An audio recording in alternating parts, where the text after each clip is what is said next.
Hello everyone, how are you? कैसे हैं सब? आज हम हेल्थ एंड वेलनेस के बारे में बात करने वाले हैं।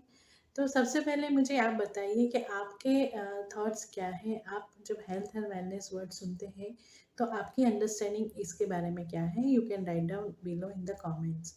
तो आज हम सबसे पहले हेल्थ और वेलनेस की डेफिनेशन को समझेंगे और फिर उनके वेलनेस और हेल्थ के बीच में क्या बेसिक डिफरेंस है और वेलनेस के जो आयाम है या वेलनेस विल के जो 8 फैक्टर्स है, डायमेंशंस है, उनके बारे में थोड़ा बात करेंगे। सबसे पहले is if we go by definition by WHO, health is a complete state of physical, mental, social well-being and not mere an absence of disease or infirmity.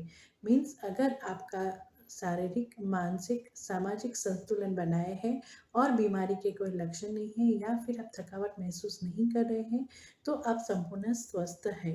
Whereas as per definition given by many people, wellness is an active process through which people become aware of and make choices toward a more successful existence. Wellness aims to enhance or achieve highest potential of well-being.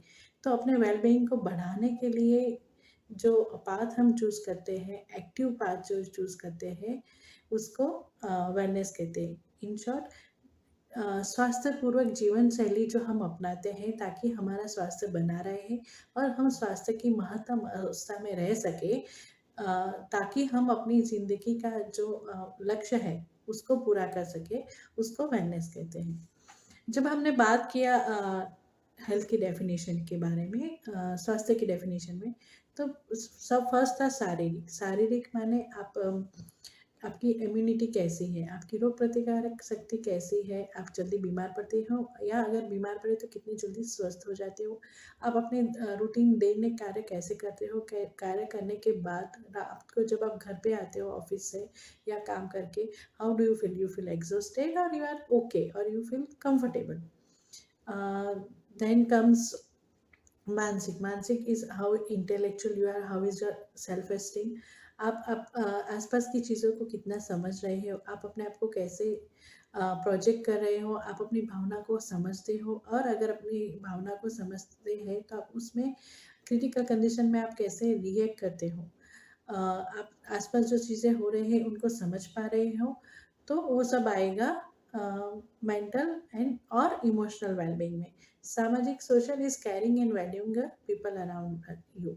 मतलब आप आसपास के लोगों को कितना महत्व देते हैं, फिर वो आपके पेरेंट्स हो या आपके टीचर्स हो, आपके फ्रेंड्स हो, रिलेटिव्स हो, उन सब के साथ आपका व्यवहार कैसा है, आप उनके साथ कैसे डील कर रहे हो, कैसे रह रहे हो, कैसे उनकी भावनाओं को महत्व दे रहे हो, उनका स्थान अपनी ज़िंदगी में कितना महत्वपूर्ण है वो समझ रहे हो, उसको सामाजिक बोलते हैं। तो अगर ये तीनों आयाम में बैलेंस है तो ही आप संपूर्णतः स्वस्थ हैं।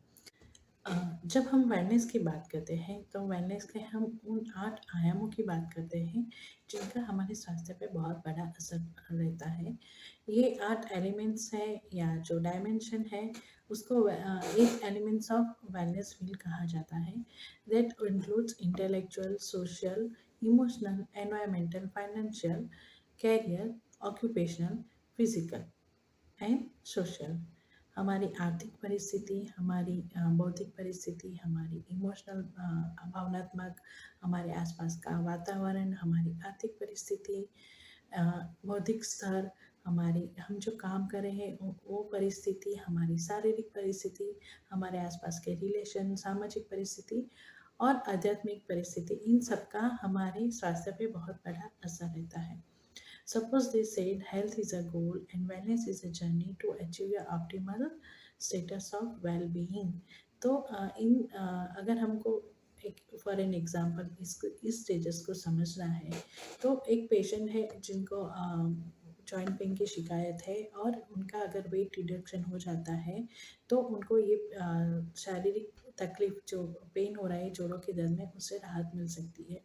तो इस पेशेंट के लिए हेल्थ गोल होगा reducing weight, certain amount of reducing weight. तो वो वेट रिड्यूस करने के लिए या अपने स्वास्थ्य की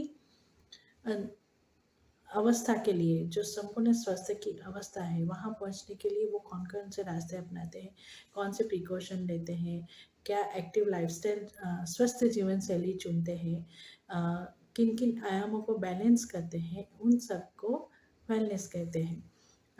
सपोज़ हमको जैसे वेट रिडक्शन करना है तो अच्छे से खाना खाना है, पोषण कंट्रोल करना है, पानी अच्छे से पीना है, एक्सरसाइज हमको करना है। अगर ये तीनों चीज़ें करने के बाद उनका वेट रिडक्शन हो जाता है तो गुड। कई बार लेकिन ऐसा देखा गया कि ये तीन फॉलो करने के जो बेसिक रिक्वायरमेंट है वो फॉलो करने के बाद भी कई पेशेंट वेट रिडक्शन नहीं कर पाते हैं। In that case wellness coach will go and see in deeper कि और भी कई आयाम जो होते हैं जिसका इन सब पे हमारे हेल्थ पे बहुत इफ़ेक्ट होता है। ऐसा भी हो सकता है कि वो पेशेंट को रात को देर रात तक जागने की आदत हो, या फिर उनके घर का वातावरण में ही इज़ नॉट सैटिस्फाइड, घर में कलेश हो, या फिर अपने करियर में he is not satisfied and because of that he is stressed out और emotionally not balanced and sometimes he is not following his diet. So in that case, what are the other things that can be controlled or taken care of to control his stress level? जैसे वो stress में आके अगर खाना खाते हैं तो we can suggest him to do meditation और any doing exercise, because for different people that stress busters are different. So instead of eating, if he goes for spiritual, like following a meditation, he can manage his stress and by this वो रात को अच्छे से सो सकते हैं। या फिर वो स्ट्रेस की वजह से जो उनका गट हेल्थ डिस्टर्ब होता है या हार्मोनल जो डिस्टर्ब होता है वो उसको हम करेक्ट कर सकते हैं। और ये सब आयाम को हमने जैसे बैलेंस कर दिया, स्ट्रेस को मैनेज कर दिया, या रात को जो देर रात तक जागने की आदत है उसको हमने बंद कर दिया, और if he gets financially stability, तो ये सब जो अफेक्ट करते हैं उनके स्वास्थ्य पे, उनको बैलेंस करने से उनका वेट कम कर सकते हैं। अगर उनका वेट कम हो गया then he definitely he is having a pain free life. So उनका हेल्थ गोल क्या था? उनके लिए हेल्थ स्टेटस था जोड़ों में दर्द नहीं होना, और जोड़ों में दर्द नहीं होने की वजह से होने से वो अपना जो जीवन शैली है, दैनिक कार्य है, वो अच्छे से कर सकते हैं। तो वो करने के लिए इन्होंने कौन-कौन से रास्ता चुना, कौन-कौन सी चीज़ों का ध्यान रखा और स्वस्थ जीवन शैली अपनाई, उसको वेलनेस कहते हैं। आई होप कि हेल्थ एंड वेलनेस का डिफरेंस हमको समझ आ गया होगा, और वेलनेस के जो हम 8 आयाम हैं उसके बारे में हम ज़्यादा डिटेल में नेक्स्ट वीडियो में बात करेंगे। अगर आपको वेलनेस टूरिज्म या वेल्थ कोच के बारे में कुछ एक्स्ट्रा जानकारी चाहिए तो you can write down at setuhealthcare@gmail.com. Till then, stay safe, stay healthy. See you. Bye.